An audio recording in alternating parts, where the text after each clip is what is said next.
Hey, what's up guys, Mendel here. So I'm happy to announce my new YouTube series called METAL2SCORE, where I translate my metal back catalog or metal songs requested by the viewer to film score. So let's dig right in. Alright, so here we are. So the first track I worked on this episode number 1 is Termination Redux. So Termination Redux is a song from Aborted. As some of you may know, I played it in a band till a couple years ago. And Termination Redux was one of the songs I brought to the table. Now I'll play the song first, and then I'll dig more into how the song was originally written and what kind of artistic choices I made translating it from a metal song to a score. Also, before I press play, a big shout out to 3 companies. First of all, Cinematic Studio. Major thanks to them because they make awesome string libraries, and for all the strings in this project, I just use Cinematic Studio strings and solo strings. And second is Heaviosity. That's what I mainly use for brass, Forza Brass, awesome brass library. And they also just released, a couple months ago, they released Damage II. And last but not least, Strike Force from Laboratory Audio. Also big, fat, punchy drums, but you'll hear that in a second. Okay, so that's enough talking. Let's first listen to the song now, and then we'll dig into all the sections and the artistic choices. So enjoy.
All right, I'm pretty happy with that. So let's dig into the sections. So where should I start? Let's talk about the song for a bit. So when I wrote this song, and with most of the aborted songs I wrote, sometimes I approached it as writing a film score in the concept of instead of having completely different riffs, I'd rather approach it like they sometimes do in film score, where you have like a certain motive or a certain idea, and then you translate that idea into different elements, if that makes any sense. And the funny thing is, sometimes this would frustrate Sven, the singer. He would be like, dude, all the riffs are the same. I'm like, no, there's this small little nuance where it makes it tiny different. I'm like, dude, I don't hear the difference, change up the riffs. And sometimes it was for the better, sometimes I thought, well, I liked it more the old way. But that's something definitely that was a part of in this song. For example, we have the main riff, with the high fiddly Lamb of God kind of stuff, like high up the fretboard. And later it would be almost the same riff, but one note would be an octave lower. And for me, that would like change the whole complete vibe. Also very noticeable in the song From Beyond, The Grave. It's on Retrogore. And I also did that a lot in Bit by Bit, I think, where you have like small variations of the same riff. Okay, so let's take a listen to the string section of the intro.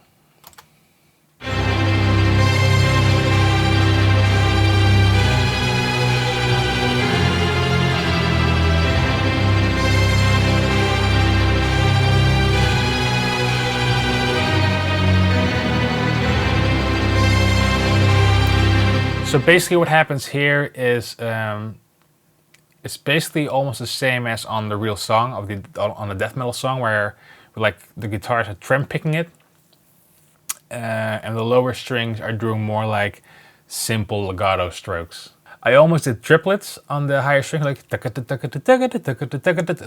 like that, but I thought the fast tremolos sounded better. So like I said before, like for all the strings, I use like cinematic studio strings, which sounds absolutely phenomenal.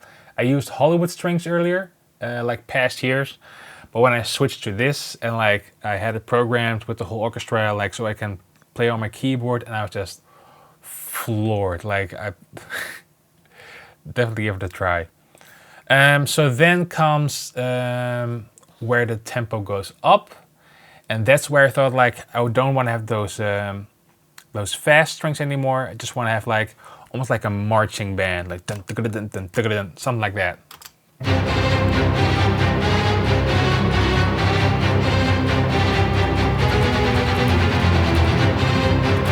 That kind of stuff. Now before we move on further, this is what the brass section is doing. So all the green stuff, that's the Forza library from Heaviosity. Awesome library. And let's take a listen what they're doing.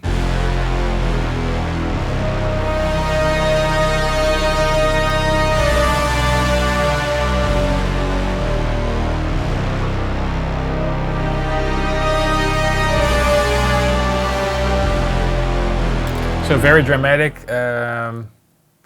Almost Hans Zimmer stylish, probably a lot of Hans Zimmer style in here, but anyway, who doesn't love Hans Zimmer? So like the whole, I wanted to have the whole intro a bit more like dragging and emotionally like the original song, like headbanging.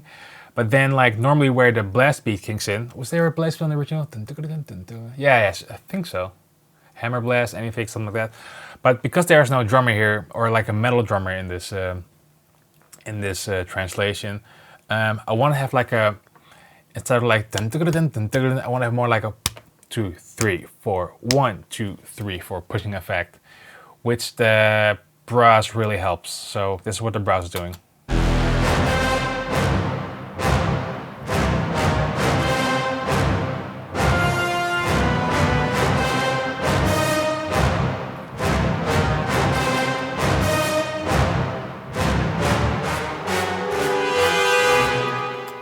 So that's a transition into the main riff.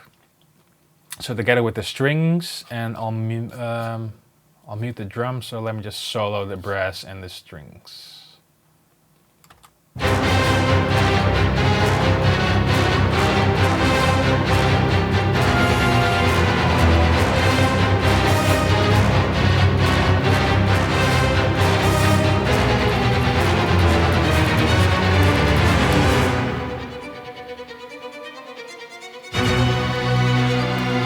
and during that part, I have like an effect thing going on somewhere around this thing. Yeah.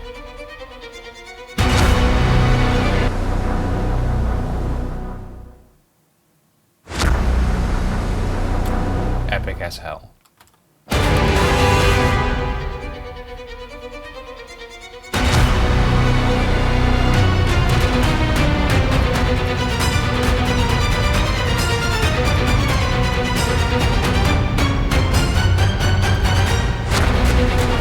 So, and let's talk a bit for the drums before I continue. So Strike Force is this awesome thing right here.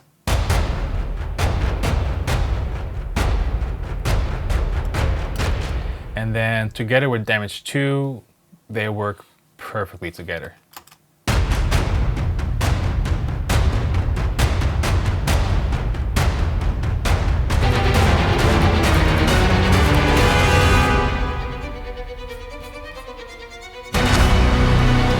Like a small metal clang here.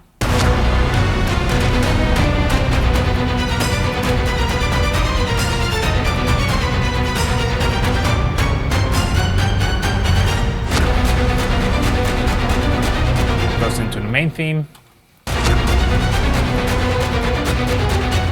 And I like these small trill kind of things in between. This is Hollywood brass, by the way. Just small, like a rep, I think it's crescendo rep.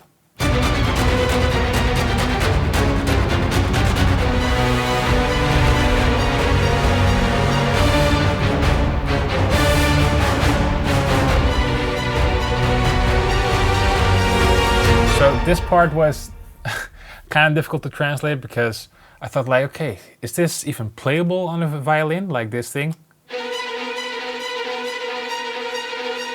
Because on the guitar you can just tap like, it's almost like a necrophagus tap, like they do in Stab Wound, like a tap, so that's easily, but I think for violin would be a bit harder, but it's so crucial to the song that I just copied it from the tab.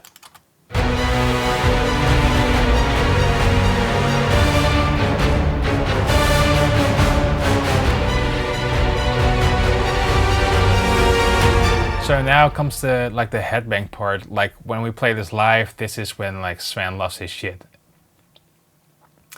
But here I want to have like a build up, like tension, so that's where you get almost dissonant with this kind of stuff. Like there's a progression in there. And then we go to a different key. Because the riff is then like on, I don't know what key it is. I think it's F sharp, something like that.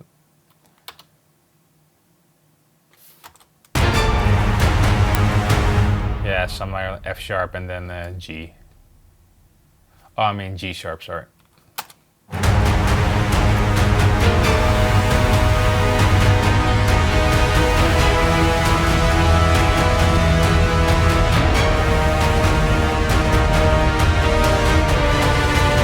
Back into it. This is the main riff.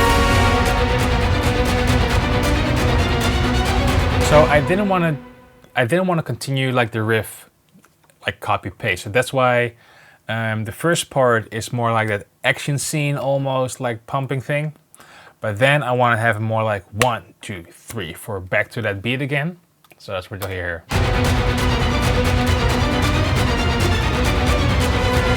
Yeah, before it comes, I want to have like almost like a siren, but like a tension, like from, okay, something's coming. That's why this horn is doing this. That trill, love that. So that's when it comes in.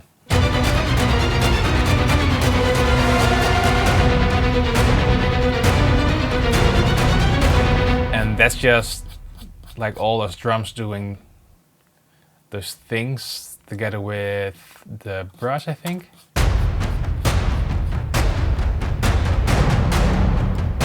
This is, by the way, 66 trombones from a Dio, and it's 66 trombones, and it sounds heavy as hell, especially when you put like R bass on it from Waves. It makes it like really thick and heavy.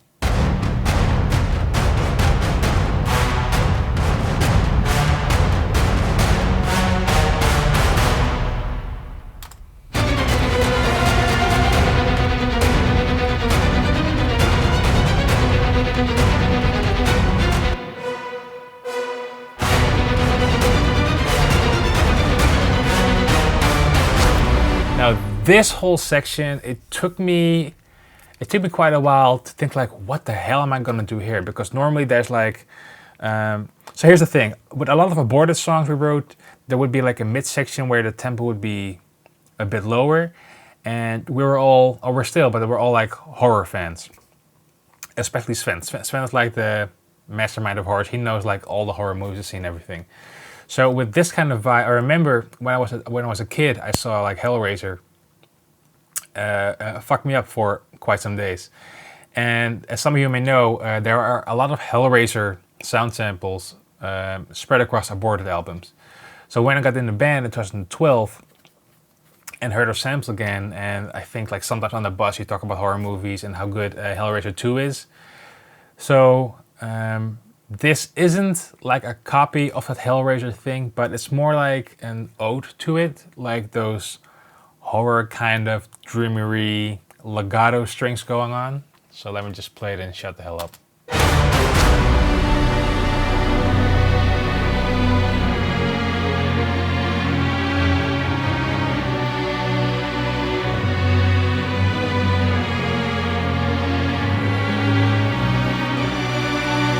So, and then around this part, you can't even hear it really, I think, but normally it sounds, unlike on the song, on the actual song, it starts around here. But this part is played, I played it like on the guitar.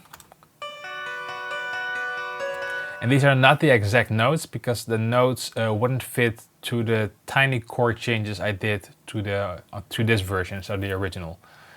But this is what it's playing.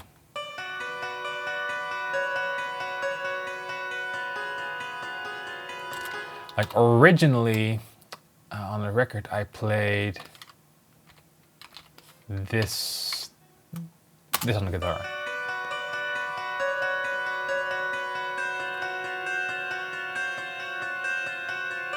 It sounds way more haunting, but for this chord progression those notes were like clashing.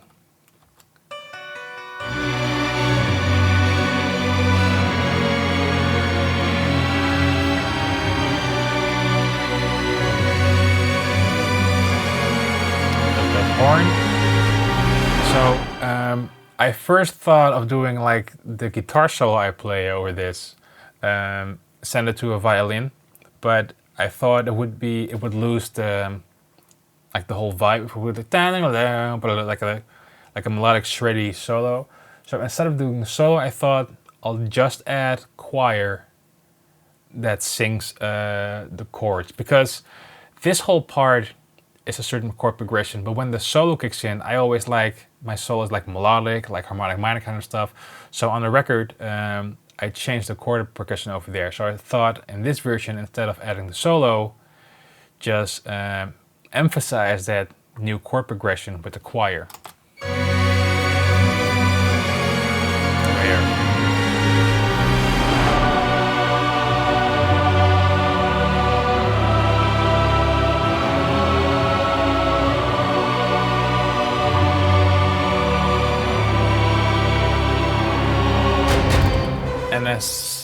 And as some of you may know, that chord progression is lightly inspired by Mozart's last piece, Lacrimosa, which is a fantastic, like one of my favorite pieces of all time. And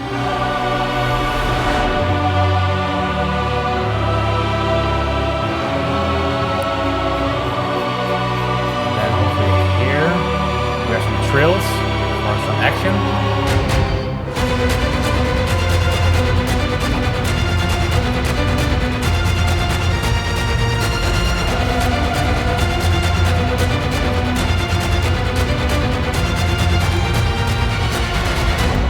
Alright, so here's a cool story. So I wrote this song, sent it to the band, and there were a few adjustments. So I remember Ken was staying at my place around 2015, and Ken was like, when you have the riff, that kind of stuff, he was like, dude, next time it comes in, do a slide. And we did, and it like lifted up the song big time. So it was like down, like a slide, epic. But that slide, like portamento thingy, wouldn't sound really cool on strings. So I thought like perhaps just have that movement again, this thing.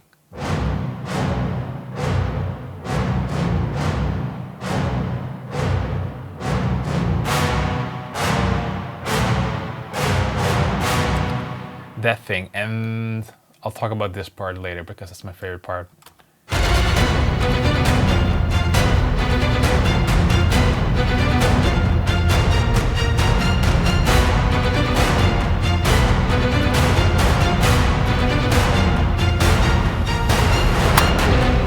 Alright, and then we come to the last part, like the outro of the song. So normally on the record, it's the same riff again. Oh, by the way, before I forget, this trill here, that thing, that's like normal on the guitar when that part kicks in, when Camden's doing like the 280 BPM hammer blast. I was playing like a dissonant, like constantly, but I thought it would be better instead of doing that dissonant constantly on the strength where you did the brass, just a thrill would be cool. Anyway, so we have that pumping thing, that marching band thing almost. That part, and then we get to the outro section. So I thought, how cool would it be to have like a melodic progression to support the main riff? Love it. I'll just play it first again, and then we'll dig into the last part.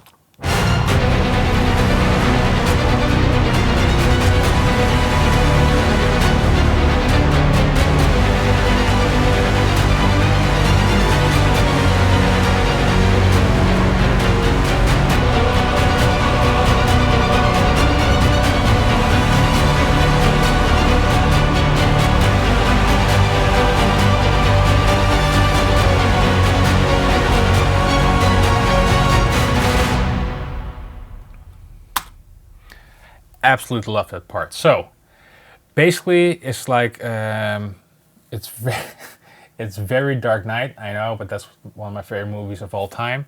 But it's like I want to call it like 1-3-6-5 progression.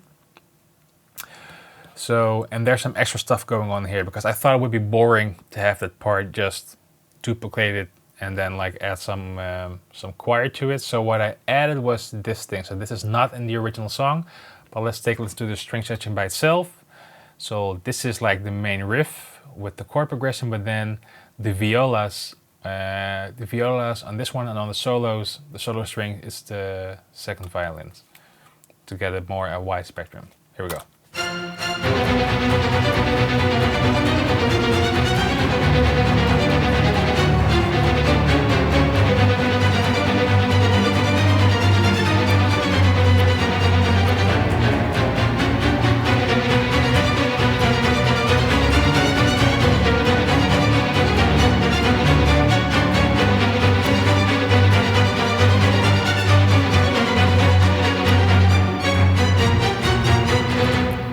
So let's just see what's being added there. So it's just playing a very simple line.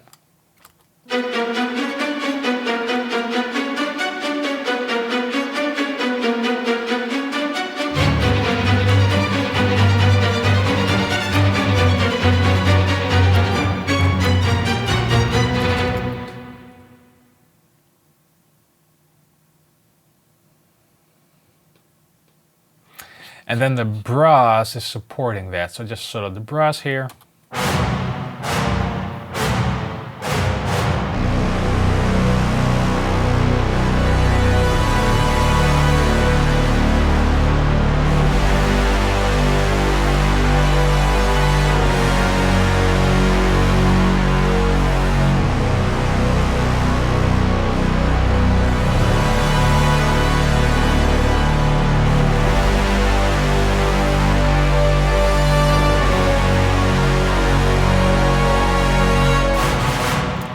That, and then halfway of that section the choir comes in. For some reason, I love choirs, but for some reason when I have like strings and then I add choir, it brings, in my opinion, the whole thing to another level. So let's just play the brass and the choir.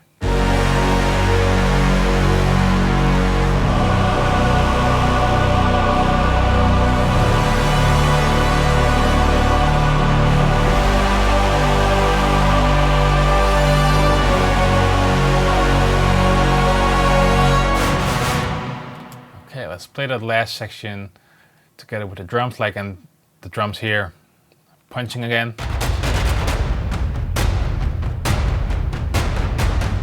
That, and later on they play this pattern.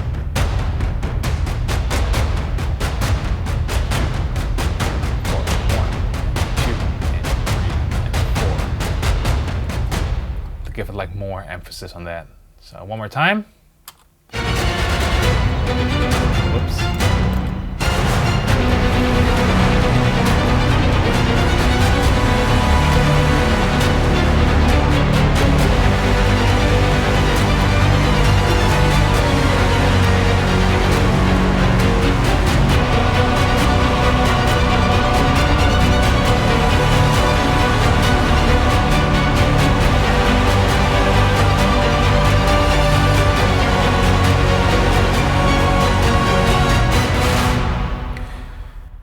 Alright, so that's basically it. That's episode 1 of METAL2SCORE. Hopefully you liked this video, hopefully perhaps you learned something. If you have any requests, like hey dude, that song you wrote is really cool, or dude, I really like that song from that band, let me know in the comments and perhaps I'll pick it up for episode 2. So, that's it for now. Don't forget to subscribe, of course, hit that belly thing, and see you next time. Cheers!